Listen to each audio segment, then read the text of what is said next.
자, 계속해서 215쪽으로 넘어가겠습니다. 215쪽에서 지난 시간에 양도책에 관련된 기본적인 내용 설명드렸고요. 자, 이번 시간에는 장기 보유 특별공제가 들어가도록 하겠습니다. 자, 그럼 우리 지난 시간에 양도책의 계산 방법을 개략적으로 아주 개괄적으로 설명을 드렸고요. 이번 시간은 장기 보유 특별공제 설명드리고자 합니다. 장기 보유 특별공제는 별표 2개, 양도 차익 다음으로 시험에 많이 나오는 부분입니다. 양도 차익 다음으로 나오는 것이 장기 보유 특별공제죠. 글자들에는 장기 보유한 자산으로서 일정한 요건을 충족했을 때만 공제는 무슨 공제다고요, 여러분? 특별공제죠, 특별공제. 그러니까 여러분은 특별공제니까 아무한테나 해주지는 않겠구나. 아무한테나 해주는 거는 아니다라는 걸 감을 잡으셔야 되죠. 그러면 이 장기 보유 특별 공제 대상에선 정리할 내용이 두 가지입니다.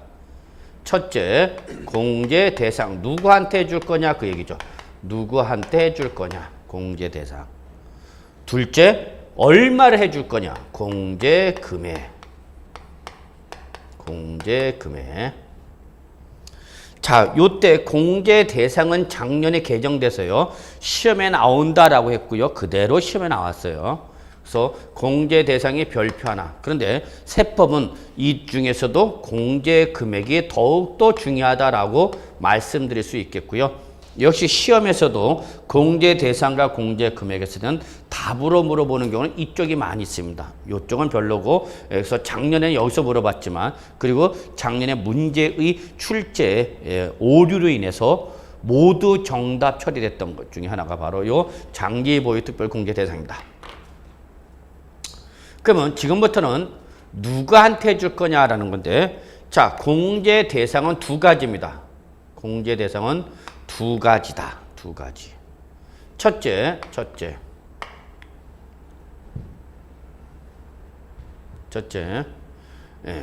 부동산일 때만 해줍니다. 부동산. 양도 물건이 부동산일 때 한해서만. 부동산일 때 한해서만 공개합니다. 여기 중요합니다. 오로지 뭘 양도해야 된다? 부동산일 때만. 부동산인 토지와 건물을 양도했을 때만 장기보유 특별공제를 받을 수 있는 거고, 부동산에 관한 권리나 기타 자산 또는 주식 등을 양도했다 장기보유 특별공제 대상에서 아예 제외되는 겁니다. 그래서 첫 번째 조건은 부동산인 토지나 건물을 양도했을 때다. 자, 그 다음에 두 번째 조건이 있습니다. 두 번째 조건은 앞에 써져 있어요. 뭐라고 써져 있냐면 장기 보유. 여기서 장기 보유는 몇 년 이상을 말하냐? 3년 이상을 보유한 걸 말합니다. 3년 이상 보유한 걸 말합니다. 이 두 가지 조건이 모두 충족돼야 됩니다. 두 가지 조건이 모두 충족될 때 한해서만 공제 받을 수 있다라는 겁니다. 그래서 3년 이상 보유한 부동산일 때만 공제받을 수 있습니다. 그런데 이 두 가지 조건을 모두 충족하였다 하더라도, 이 두 가지 조건을 모두 충족했다 하더라도, 첫째, 미등기 양도에 해당하거나, 미등기 양도에 해당하거나, 둘째, 비사업용 토지, 비사업용 토지, 이런 경우일 때는 장기 보유 특별 공제 대상에서 제외됩니다. 제외. 양도소득세에서 제일 나쁜 애가 미등기 양도입니다. 미등기 양도. 미등기 양도와 미등기 전매 구분하셔야 됩니다. 그랬죠?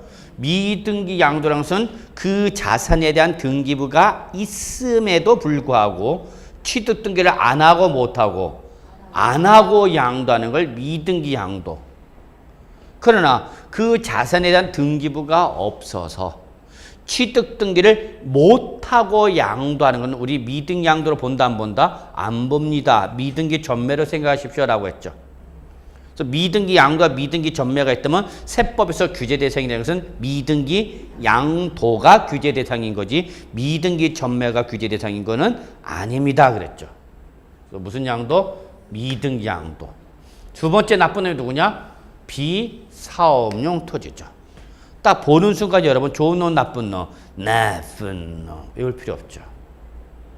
그런데 요거와 비교할 게 뭐가 있냐면은 1세대 3주택 이상의 다주택자나 1세대 2주택자가 주택을 양도했을 때 여기서 3주택 이상자, 2주택자, 다주택자를 말하는 겁니다. 이것이 투기 목적 등으로 보유하고 있는 걸로 보아서 이거는 공제를 안 해주다가 재작년부터 주택 경기의 활성화라는 정책 목적을 달성하기 위해서 재작년부터죠. 재작년이 아니죠. 작년이나 아직. 요거 2012년부터 장기 보유 특별 공제 대상으로 얘는 바뀝니다. 역시 2012년도 개정될 때에 나올 가능성이 매우 높다. 주의하라. 1세대 3주택 이상자나 2주택자 등 다주택자도 장기 보유 특별 공제 받을 수 있다라고 했는데 그대로 시험에 나옵니다. 그래서 결론은 여러분 지금 현재 3년 이상 보유한 부동산일 때에 그래도 장기 보유 특별 공제를 받지 못하는 것은 미등기 양도와 비사업용 토지밖에 없습니다. 그래서 얘들은 이제 공제받을 수 있다 없다? 있다. 2012년부터 공제받는 거죠. 그 다음에 2013년도에 또 개정이 되면서 뭐가 추가로 됐느냐 하면 조합원 입주권이 들어옵니다. 조합원 입주권.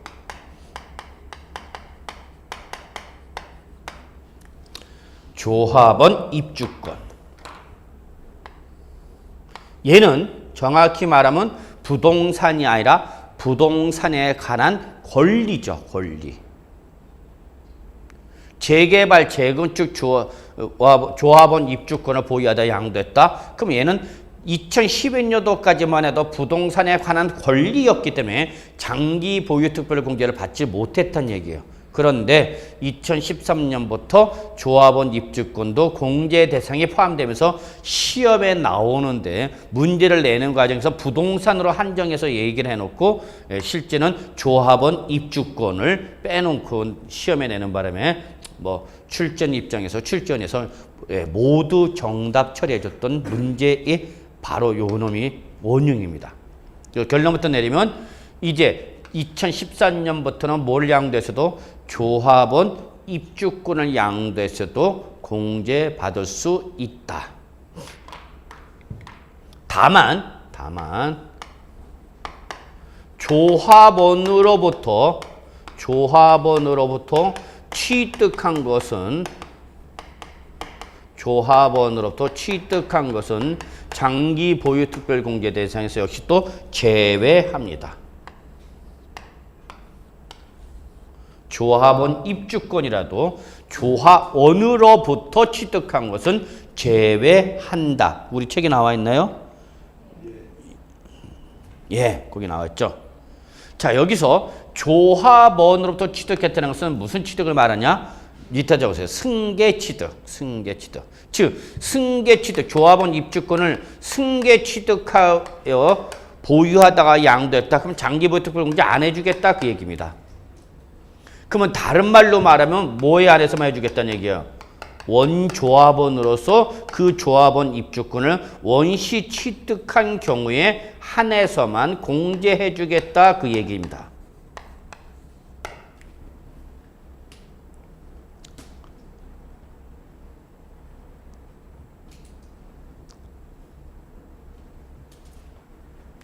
원시 취득했을 때만 해준다는 얘기예요. 조합원으로부터 취득한 거는 장기 보유 특별 공제에 대해서 어떻게 한다고요? 제외합니다. 여기서 조합원으로부터 취득한 것은 당초 조합원으로서 입주권을 받은 것이 아니라 그 당초 조합원으로부터 미등기 전매라든지 상속이나 증여 등에서 승계 취득한 자가 양도하는 딱지는 안 해주겠다 그 얘기입니다. 그러니까 누구한테만 해주겠다 여러분? 원조합원, 당초 조합원. 근데 거기 이런 말이 있네요. 중요한 말 있죠. 밑줄. 관리 처분 계획 인가 전 주택분 양도책. 아주 중요한 조건이죠. 올해는 여기까지 시험에 나올 수 있는 거죠. 관리 처분 계획 인가 전 주택분에 대한 양도 차익에 한해서만 공제해 준다. 그러면 이때에 그 관리 처분 계획 인가 전 주택분 양도책 계산할 때 보유가는 어떻게 계산하냐? 거기 나왔네요. 기존 건물과 토지의 취득한 날부터 어느 날까지 관리 처분 계획 인가일까지. 자, 요거 한번 그림을 통해서 잠깐 설명드릴 테니까 여기 그림을 보시기 바라겠습니다. 이겁니다. 제가 당초 주택을 취득했습니다. 주택을 취득해서 보유하면서 사용하고 있는데 이 주택이 도시및 주거환경정비법상 재개발 또는 재건축, 그래서 도시및 주거환경정비법상 재개발 또는 재건축 사업 대상이 되어버렸어요. 그래서 내 주택이 재개발이나 재건축 대상이 돼서 그 정비법에 따라서 사업이 진행되는 거죠. 사업이. 자, 그래서 그 정비법에 따라서 사업계획 승인이 나오고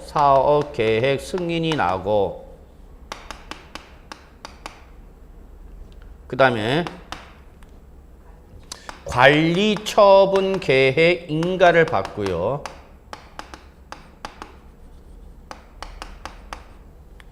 그리고 나서 또 뭐 이제 절차에 따라서 이주비를 지급하고 이주비를 지급하면서 철거를 하죠. 그러면서 재개발 재건축 사업이 시행이 되는 거죠.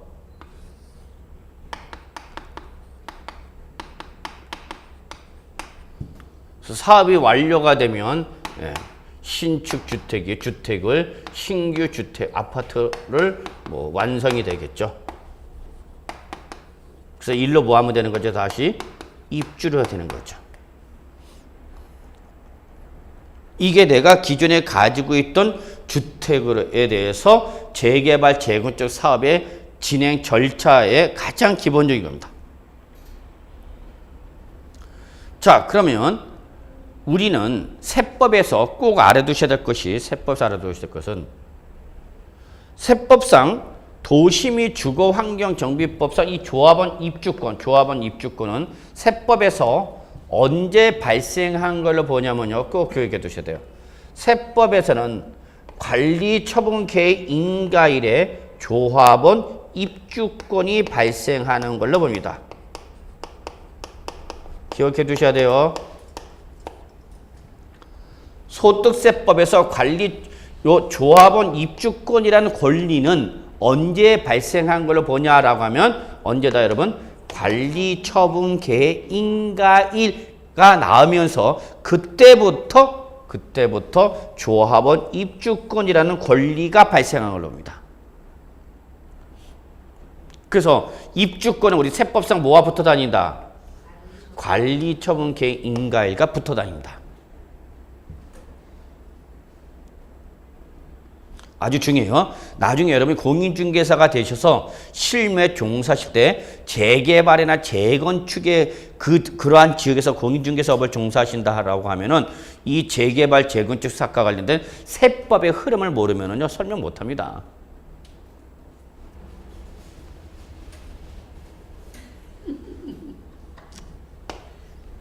자, 그래서 다시 한번 여러분, 조합원 입주권은 세법상 언제 발생한 걸로 본다고요? 관리처분계획 인가일입니다. 같이 붙어 다녀야 돼요. 근데 제가 그랬어요, 아까. 이 조합원 입주권을 양도했더라도 그 양도한 조합원이 누구한테만 해준다? 원조합원한테만 해주고요. 승계 조합원이 양도하는 조합원 입주권은 장기 보유 특별공제 받을 수 없습니다. 그랬죠. 이때에 당초 조합원이냐 승계 조합원이냐 구분 시점은 우리 세법상 사업계획 승인일이 됩니다.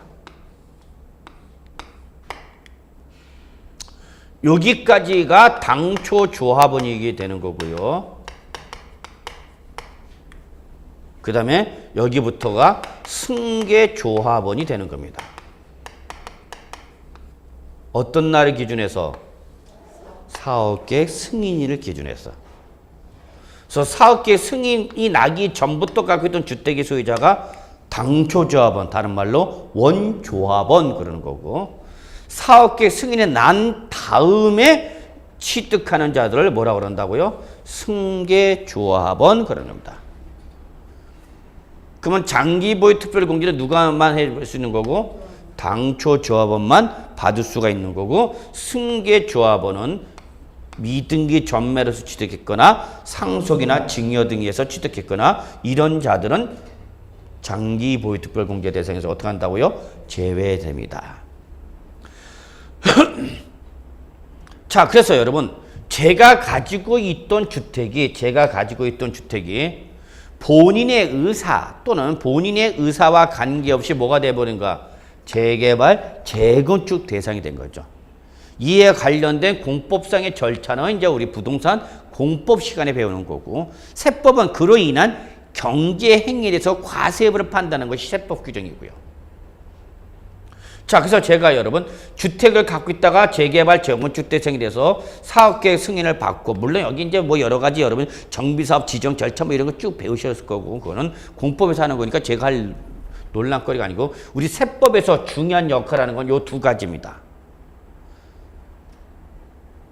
정비법상 사업 절차 진행 중 우리 세법에 영향을 미치는 건 요 두 가지입니다. 사업계획 승인일과 관리처분계획 인가입니다. 그러면 조합원 입주권은 언제부터 발생한다고요? 관리처분계획 인가. 그래서 이걸 받아갖고 이 사업 시행 기간 중 보유하다가 나중에 뭐하면 아파트가 어떻게 되면 완성되면 일로 뭐하는 거죠, 여러분? 입주하는 거죠. 입주하는 거죠. 그런데 여러분 주의할 게 있어요. 세법은 이중성을 띠는데요. 이 이주가 되고 철거가 되기 전까지는 뭐가 존재하는 거죠, 여러분? 철거되기 전까지는 뭐가 존재하죠, 여러분? 주택이 계속 존재하는 거죠. 그렇잖아. 철거되기 전까지 계속 주택이 있다고. 그런데 문제는 철거되기 전까지는 주택이 존재를 하는데, 우리는 조합원 입주권은 언제 발생한다고 올라왔어요, 여러분? 관리처분계획 인가에부터 발생하는 걸로 본다고 그랬죠? 그러면 이때부터는 모두 있고, 권리라는 입주권도가 있고, 실물 자산은 모두 갖고 있는 거야. 주택도 갖고 있고, 두 개가 다 있는 거죠, 두 개가. 그래서 이거를 우리는 뭐라 하냐면 세법상 병존 그럽니다.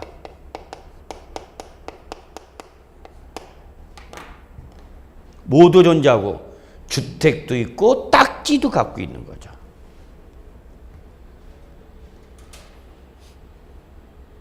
그리고 뭐가 되면 철거가 되면, 주택이 철거가 되면 이때부터 뭐가 있는 거죠? 토지와 권리가 있는 거죠. 이거 잘 보셔야 돼요. 시험에서는 안 나와요. 이런 절차의 흐름은 시험에 안 나와요. 우리 세법에서 안 물어보는데, 세법에서 얘들을 바라보는 시각은 여러분이 아셔야 되는 거예요. 최소한 이 정도는 알아야만 여러분이 나중에 실무 나갈 때 뭐라고 얘기하는 거죠. 그래서 철거되면 그 다음부터는 주택 부수 토지여서 내가 토지의 뭐를 갖고 있는 거죠, 여러분? 지분을 갖고 있죠. 그리고 뭘 갖고 있는 건 아는지, 철거된 대신 뭘 갖고 있는가? 권리인 아파트 조합원 입주가 갖고 있는 거죠. 다만 얘 발생 시점 언제로 본다? 관리처분계획 인가이라는 얘기예요. 그래서 내가 이 대지 지분을 갖고 있으면서 딱지를 갖고 있다가 아파트가 완성이 되면 일로 뭐 하면 되는 가 입주하면 되는 거죠.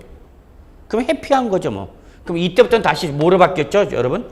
주택으로 바뀌었죠. 그러다가 이 주택을 보유하다가 뭐 하면 양도를 하게 되면 이때 양도가액이 나오겠죠. 그래서 이 그림을 쭉 그리면 이렇게 대한 양도차익이 나버립니다. 그럼 이해되십니까? 이 양도차익 계산은요 매우 복잡합니다. 일반인은 계산할 수 없을 정도로 복잡합니다. 왜 복잡하냐면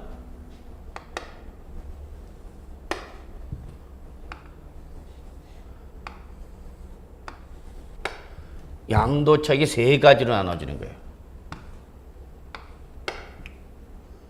종전주택의 양도차익, 입주권으로서의 양도차익, 새로운 주택으로서의 양도차익, 이 세 가지를 구분해서 계산해야 됩니다. 구분해서. 근데 문제는 이때의 거래가액은 실가가 있어요, 없어요? 없죠. 이건 다 뭐 해야 됩니까? 환산해야 됩니다. 환산. 이 환산 절차가 단순하지는 않습니다.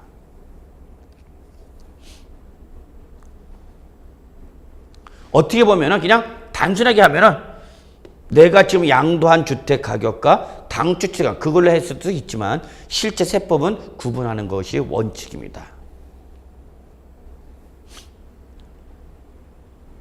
자, 이게 정비법상 사업 진행 절차의 흐름입니다. 흐름. 이것 좀 잡으세요. 이 그림을 그려놓으세요. 이 그림을 그려놓으시고 여러분의 세법에서 양도소득세는 이 그림이 이해되셔야 됩니다. 근데 문제는 어떤 때가 문제가 되냐면 이 입주권을 가진 자가 일로 입주하면 좋은데 내가 입주를 중간에 포기하고 요걸 중간에 뭐 하는 거야, 여러분? 양도하는 거죠. 이때 이제 문제가 되는 거예요. 응? 내가 딱지를 받아서 원조합원으로서 승계조합원으로서 갖고 있다가 나중에 완성돼서 일로 뭐 하면 되면 되는데 입주하면 좋은데 나는 중간에 입주를 뭐 하고 포기하고 뭐 하는 거 이거 양도하는 거죠. 왜 양도하셨어요? 물어봤더니 이 사람이 뭐라냐면 이게 뭐예요? 언덕이에요. 달동네에 올라가는 거야. 달동네. 그러면서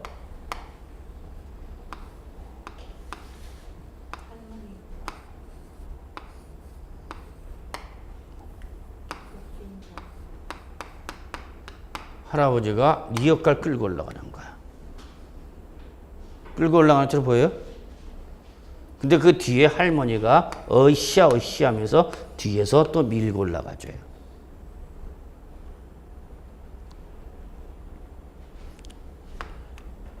예. 아직도 서울에는 재개발 지역 대상이 되는 지역이 있죠. 소위 말하는 뭐 여러분? 달동네. 이 달동네에 무허가 주택을 하나 가지고 있던 이 두 내외분이 나의 의지와는 관계없이 또는 나의 의지와 관련돼서 재개발 사업 대상이 돼서 이 갖고 있던 주택이 재개발 대상이면서 뭐를 받긴 받았어? 딱지를 받기는 받았어. 근데 이 딱지를 받았는데 나중에 이 주택이 뭐해서 완성돼서 입주를 하면은 이 입주 후에 관리 능력이 없다는 얘기야. 일단 청산금 등 정산 문제가 해결이 곤란하고 또 해결됐다 해서 들어가더라도 매달 그 적지 않은 관리비 등을 내면서 내가 이 완성된 재개발 주택에서 살기가 힘들다는 얘기야. 나는 누구야? 경제적 무능력자가 아니라 조금 생활이 어려운 분들, 극빈자. 저를 보시면 돼요. 써져 있죠? 제 얼굴에 극빈 써져 있잖아. 팔자에 돈이 없어. 내 팔자는 돈이 안 붙어. 엠병아. 은행에 있을 때 징그럽게 만져는 봤었어도 한국은행 1층, 지하 1층 근거 가서 현송을 여러분 가끔도 뉴스 시간에 이렇게 현금 따방은 아씨. 그 짓은 해봤어도 그게 내 돈은 아니었어.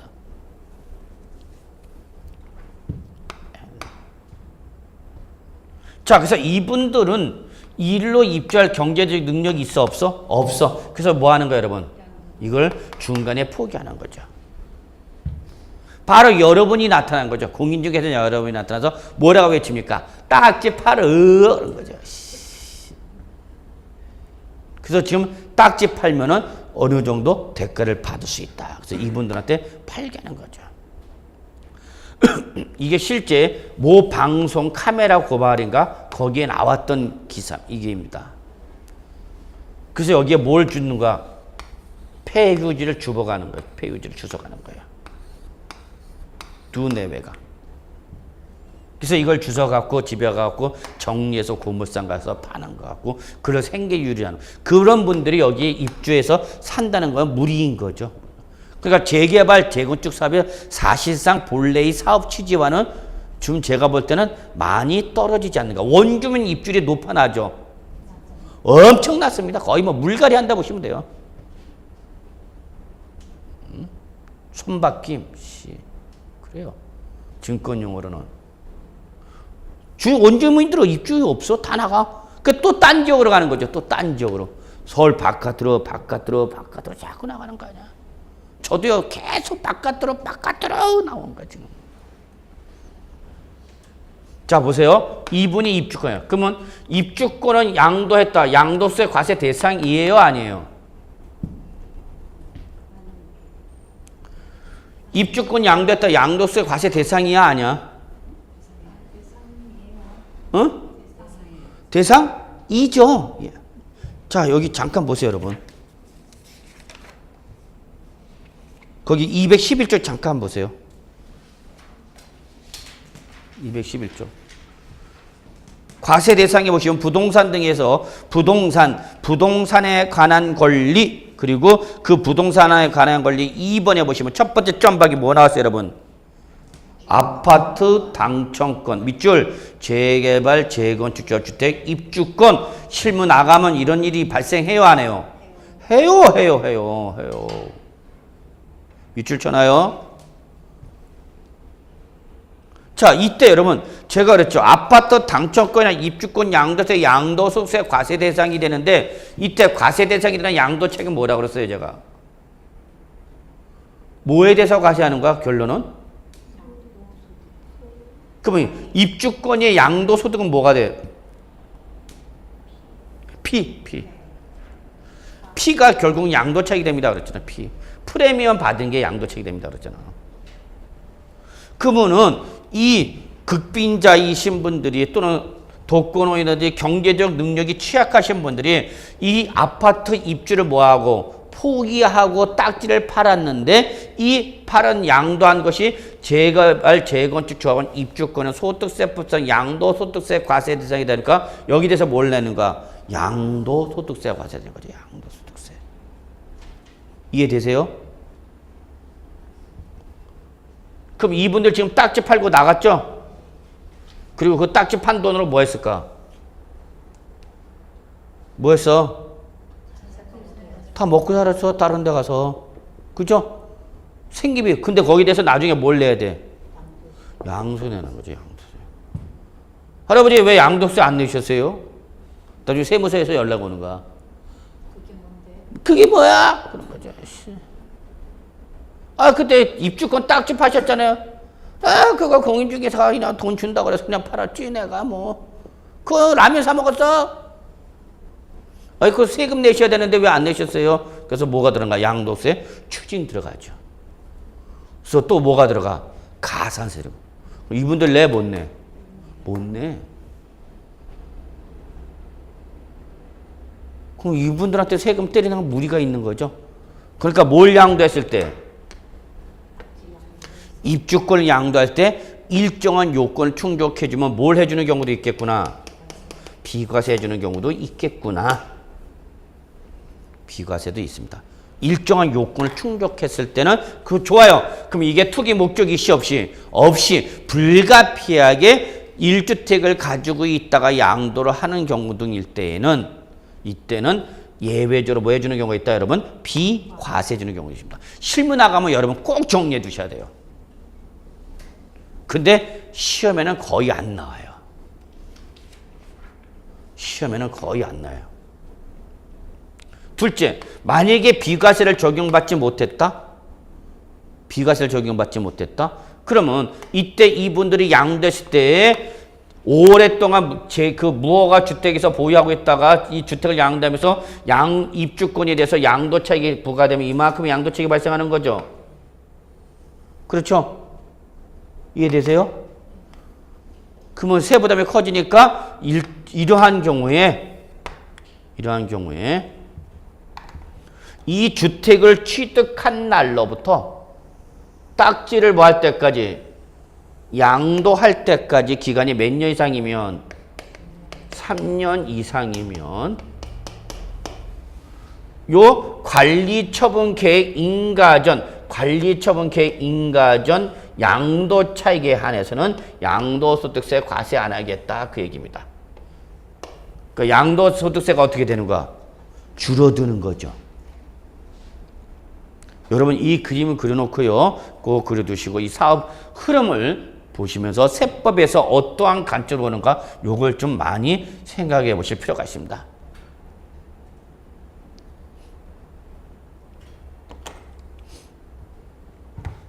여기 사당역에 가시면 여러분 무슨 큰 서점 있죠? 지하에. 거기 가시면 재개발, 재건축과 관련된 책이 전문 서적이 진짜 크기가 높이 두께가 이렇게 됩니다. 두께. 재개발, 재건축과 관련된 내용만. 그러니까 재개발, 재건축과 관련된 세금 문제는 상당히 복잡하고요. 전문가들도 이쪽으로 취급하지 않으면 매우 힘들어하는 부분이 하나가 바랍니다. 엄청 복잡합니다. 그러나 우리는 시험 대비니까 결론, 시험 대비로는 이렇게까지입니다.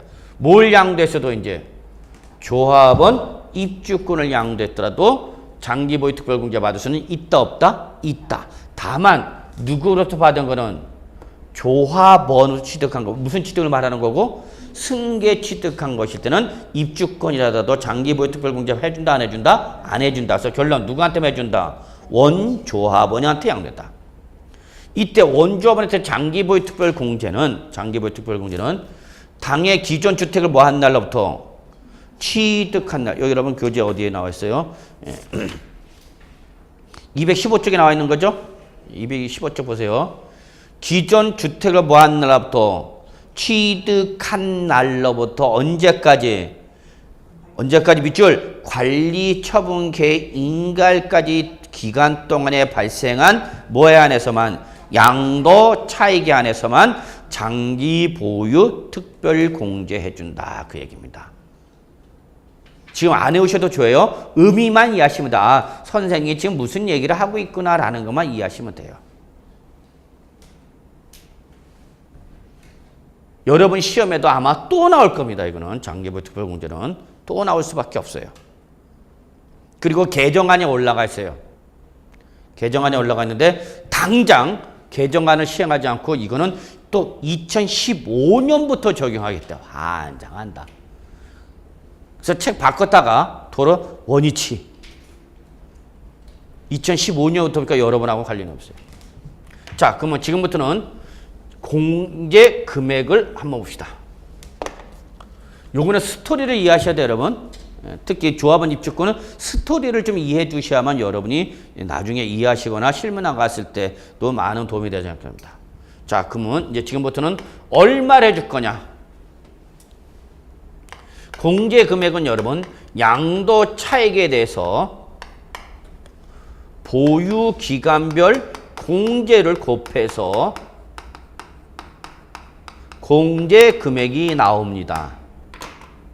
첫 번째 주의사항, 장기 보유 특별공제는요 항상 양도 차익을 기준으로 한다는 걸 절대 놓치셔는 안 됩니다. 근데 여러분이 외우시지 않으셔도 장기 보유특별공제에서 어디서 차가 말아서 여러분 양도 차익 차익죠. 놓치면 안 돼요. 장기 보유특별공제는 항상 뭐를 기준한다? 양도 차익을 기준해 놓고요. 그 기준에다가 보유 기간에 따른 뭐를 곱해라? 공제를 곱해서 금액이 나오면 그걸 어디서 차감하라? 양도 차액에서 차감하라 그 얘기입니다. 이때 보유 기간별 공제는 두 가지로 나눠집니다, 여러분. 첫째, 1세대 1주택자. 이제 공부를 하신 분들이 여기서 이제 헷갈립니다. 1세대 1주택 몇 년 이상 보여야 된다고 여러분? 3년 이상 보여야 된다 그랬죠? 그러면 얘는 기본적으로 무슨 요건 충족했죠? 비과세 요건을 충족했는데 웬 장기 보유특별공제나 여기서 말한 1세대 1주택자는 1세대 1주택에서 3년 이상을 보유했더라도 비과세를 적용받지 못한 사람을 말합니다. 적어놓으세요. 비과세를 적용받지 못한 자. 1세대 1주택으로서 2년 이상 보유라는 비과세 요건 충족했더라도 비과세를 안 해주는 경우가 있어요. 비과세를 안 해주는 경우가 있어. 비과세 요건 충족했는데도 비과세를 안 해주는 경우가 있대요. 그럼 좋은 놈들이겠어? 나쁜 놈들이겠어?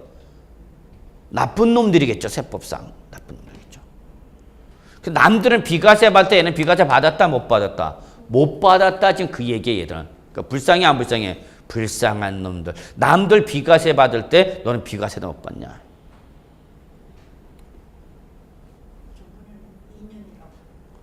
예, 비과세는 2년이고요.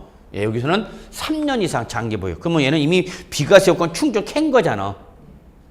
2년 이상만 보유하면 장기 보유, 비과세를 받을 수 있다고 그러는데 여기는 몇 년 이상 보유할 때만 3년 이상. 그러면 3년 이상 보유했으면 이미 1세대 1주택 2년 이상 보유는 비과세 요건 충족했어 안 했어?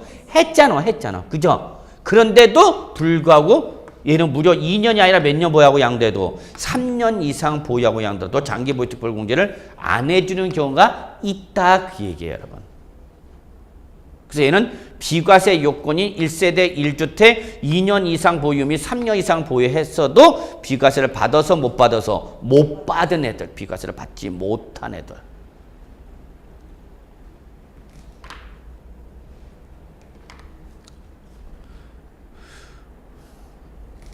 이해되세요? 얘는 비과세를 남들은 뭘 받을 때 1세대 1주택 2년 이상 보였다 뭘 받을 때 비과세를 받을 때 얘는 비과세를 받지 못했다는 얘기야. 몇 년을 보였어도 3년을 보였어도 남들은 2년 이상 보였다고 비과세를 받는 얘는 3년 이상을 보였는데도 비과세 못 받은 애들이죠. 불쌍하다는 얘기야. 그래서 그래 니들은 그러면 보유 연수 곱하기 언제 비과세를 못 받느냐라는 게 여러분 교재에 보시면은요. 212쪽에 나와 있어요. 212쪽. 설명은 안 드렸는데 212쪽 왼쪽에 여러분 비과세 요건을 충족한 경우에도 비과세를 적용하지 않는 경우하고 점선으로 박스 나와 있죠. 왼쪽에. 예, 그거야 그거. 남들은 비과세 해준대. 얘들은 비과세 해준다고 안 해준다고? 안 해준다고. 대표적인 것이 여러분 거기 예, 고가주택 밑줄 고가주택 실무에서 가장 빈번하게 일어날 수 있는 게 고가주택 5번 예, 이중계약서 작성한 경우 4번 주택을 양도했는데 그 주택을 양도할 당시에 딱지를 가지고 있다. 그럼 우리 세법은요. 입주권을 뭐로 보냐? 세법은 여러분 주택으로 봅니다. 세법은. 놓치시면 안 돼요.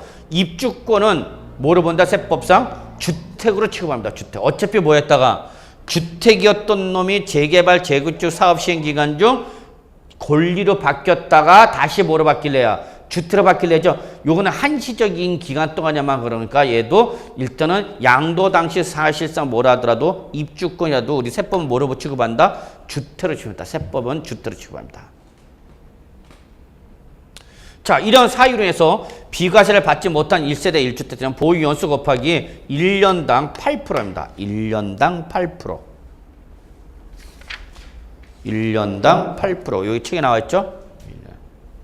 그러니까 3년을 보여야 양됐다. 3년을 보여야 양됐다. 그러면 3년 곱하기 28% 하라는 얘기. 그럼 몇 프로 나오는 거예요, 여러분? 24%. 완전히 구구다냐. 1세대 1주택자가 5년을 보유하고 5년 6개월 보유했다. 그러면 5년 곱하기 8%라는 얘기야. 몇 프로 그러면? 40%. 그러면 10년이면 몇 프로야? 80%. 12년이면 몇 프로? 96%죠? 13년이면 점점 계산이 안 되네. 104%죠? 어? 104%가 돼버리잖아. 그럼 100%보다 오버 돼버렸으니까 104% 빼버리면 마이너스가 나와버리게 됐죠. 양도세. 그래서 얘를 무제한으로 갈 수는 있고 없고 일정한 한도를 정해주는데 그게 몇 프로다고요, 여러분? 80% 한도라. 그러니까 13년을 보아야만 100%를 초과하게 되는데 13년 이상을 보아야 되면 100% 초과해야 되는데 그래도 몇 프로까지만? 80%. 여기서 80%가 어디서 나온 거냐면 여러분 10년. 13년을 보유했어도 10년을 보유한 거를 보겠다. 그 얘기입니다. 그 다음에 1세대 1주택을 제외한 나머지 이외의 자산.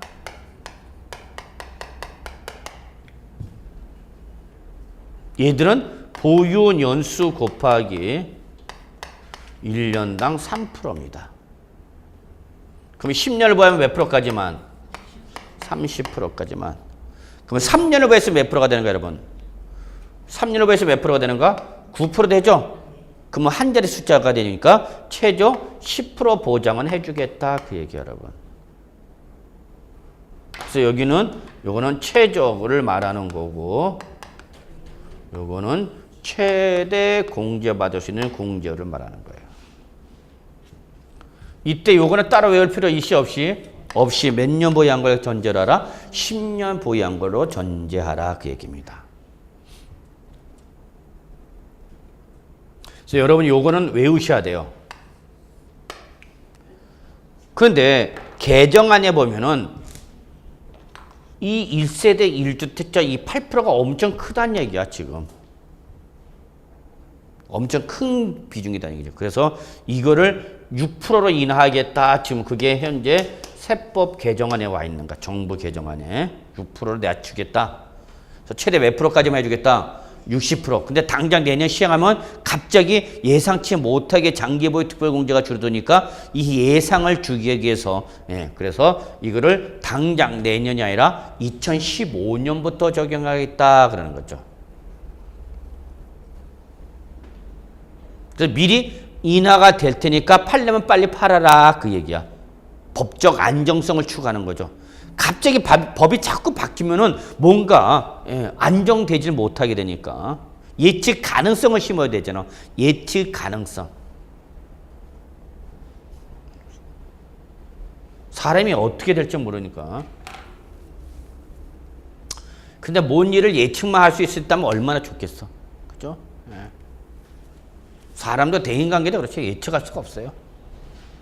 갑자기 사이 좋다가 그냥 순식간에 뭐 조그만 일로도 확 틀어져 갖고 왼수가 되기도 하고 이 새끼 말이야.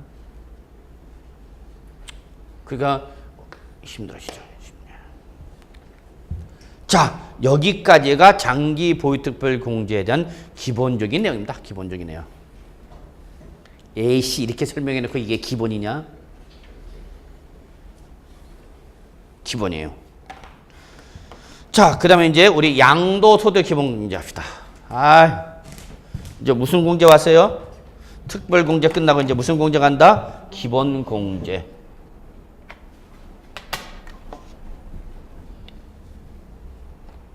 초콜릿인 줄 알았네. 자, 여러분 기본공제도 특별공제와 똑같이 공제 대상과 공제 금액을 정리하셔야 됩니다.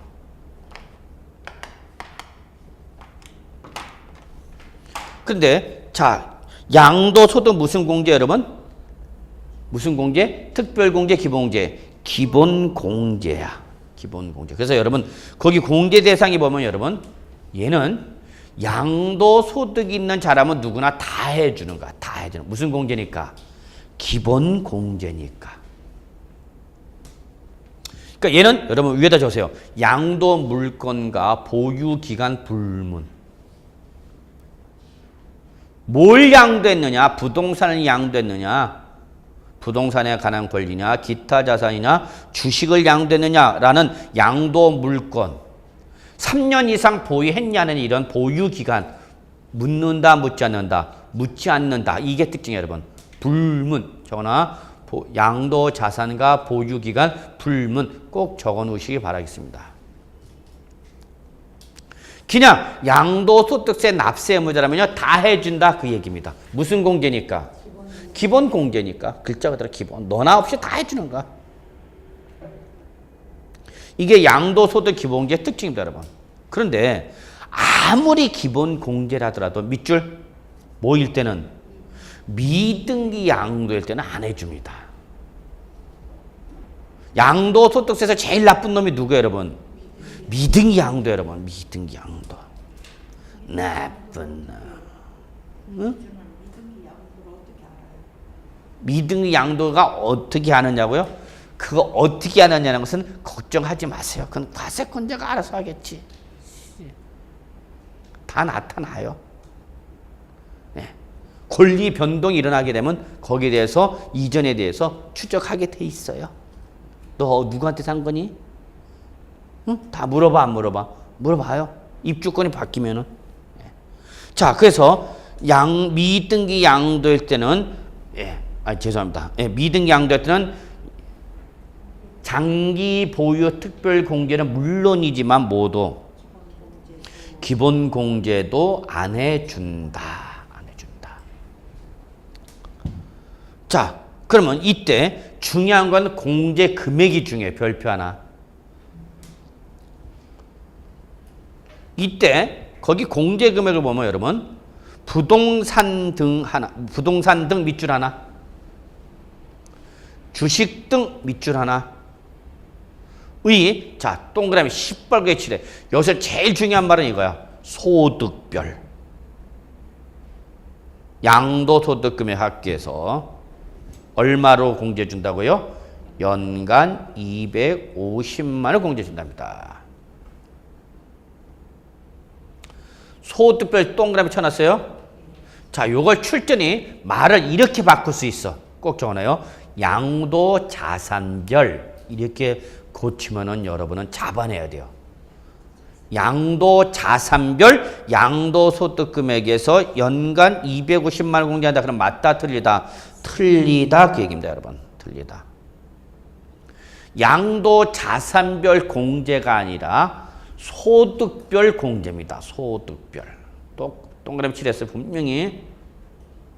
근데 이때 소득별은 뭐를 말하냐? 앞에 나와 있죠. 밑줄 2개 친 거. 뭐 부동산 등 하나, 주식 등 하나. 크게 몇 가지로 대별해서 2가지로 대별해서 구분 공제하게 됩니다. 그러면 결론은 얼마씩? 250, 250 이렇게. 이해하시겠어요?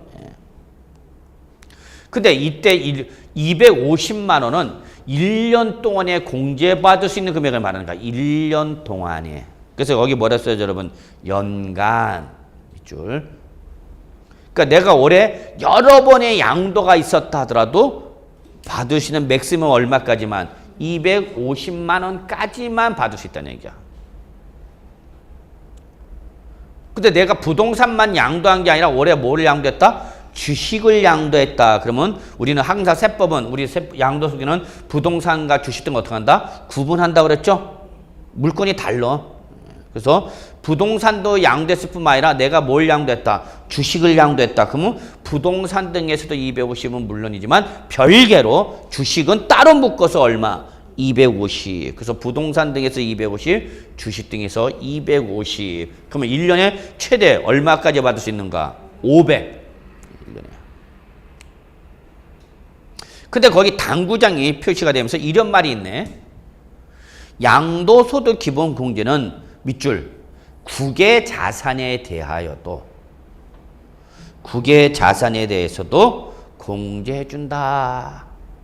그러나 장기 보유특별 공제는 오로지 국내 부동산에 대해서만 해주는 거고 장기 보유특별 공제는 국외 자산에 대해서는 적용할 여지가 있다 없다? 없다. 그 얘기입니다.